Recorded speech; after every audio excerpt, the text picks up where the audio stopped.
Perkenalkan, nama saya Domika Tiffany Maria dengan NIM 231101047. Di sini saya akan membacakan hasil ringkasan saya tentang pengaruh kolonialisme Portugis dan Spanyol dalam misi Katolik dalam mata pelajaran sejarah Gereja Indonesia.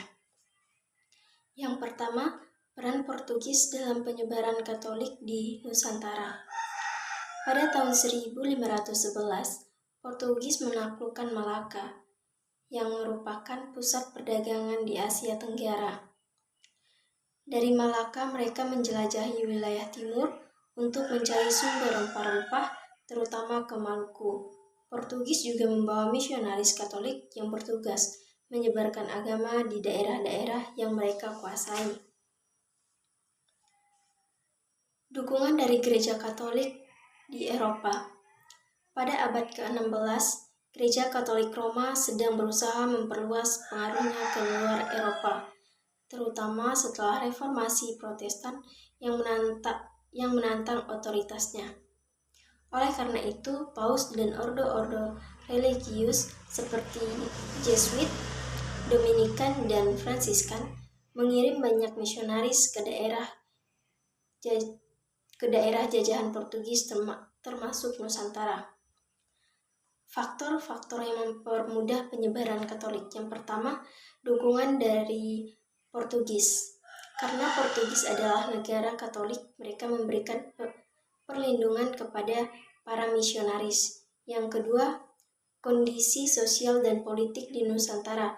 Beberapa kerajaan di wilayah timur Nusantara tidak terlalu terikat dengan Islam, sehingga lebih terbuka menerima ajaran baru. Lalu yang ketiga, strategi misionaris atau para misionaris. Katolik menggunakan pendekatan pendidikan dan sosial dalam penyebaran ajaran Katolik, seperti membangun sekolah dan mengajar bahasa Latin serta Portugis. Wilayah pelayanan Franciscus Xaverius. Yang pertama, Ambon. Franciscus Xaverius tiba di Ambon pada awal tahun 1546. Ia mulai berkhotbah kepada penduduk setempat, membaptis banyak orang, dan mengajarkan doa-doa iman Katolik. Yang kedua, Ternate, salah satu pusat perdagangan dan kekuasaan di Malaka. Ia menghadapi tantangan dan kesulitan Ternate yang sudah lebih dulu dipengaruhi oleh Islam.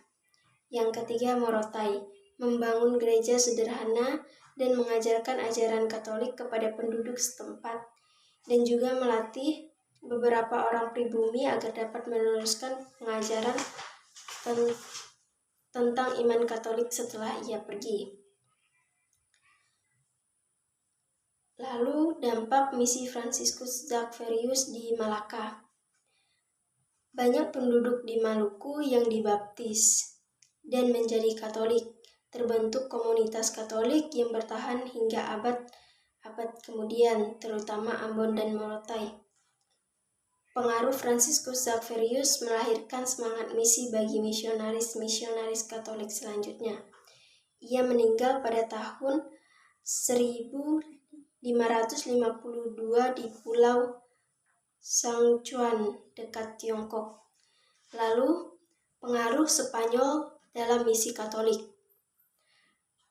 Yang pertama, peran Spanyol dalam penyebaran Katolik.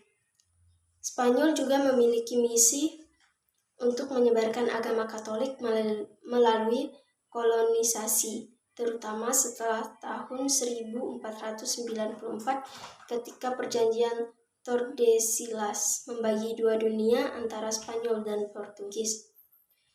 Yang kedua, dampak di wilayah Nusantara. Pada abad ke-16, Spanyol sempat hadir di Maluku Utara, terutama di Tidore, tetapi tidak terlalu berpengaruh karena bersaing dengan Portugis dan Belanda. Sebagian besar keberhasilan misi Katolik Spanyol terlihat di Filipina, di mana agama Katolik menjadi dominan hingga saat ini.